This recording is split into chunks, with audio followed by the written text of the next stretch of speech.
ఏంటి ఈ సిలువ శక్తి? ఈ లోకం ఇచ్చే శక్తి కాదు, నిన్ను లోపల నుంచి బయట వరకు సంపూర్ణంగా మార్చే శక్తి ఆ సిలువలో ఉందంట. పౌలుని, ఒక సౌలులాగా ఉన్న వ్యక్తిని పౌలుగా ఎవరు మార్చగలరు? ఎంత బలము, ఎంత జ్ఞానము మార్చగలరు? ఆయనకు ఆల్రెడీ జ్ఞానం ఉంది.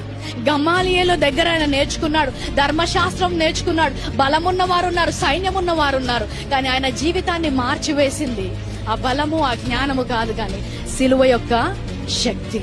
సో ఈ రోజు మనము శక్తివంతులము అని చెప్పినప్పుడు లోకము చూసే శక్తిని ప్రదర్శించడానికి మనం ఇక్కడ లేం. లోకమేమనుకుంటది, ఎంత ద్వేషము చూపిస్తే అంత శక్తి మనం ప్రదర్శించవచ్చు అనుకుంటారు. కానీ అంత ద్వేషములో కూడా ప్రేమను ప్రదర్శించగలిగిన వాడే నిజమైన శక్తివంతుడు. అందరినీ చంపడం చాలా సులువు, కానీ చనిపోయే వారిని బ్రతికించడమే నిజమైన సిలువ శక్తి. హల్లెలూయా. ఒక వ్యక్తిని నరహంతకుడుగా మార్చడం గొప్ప పనా, లేకపోతే ఇతరులను ప్రేమించే వ్యక్తిగా మార్చడం శక్తివంతమైన పనా? ఏది గొప్పది? సిలువ అందుకే గొప్పది.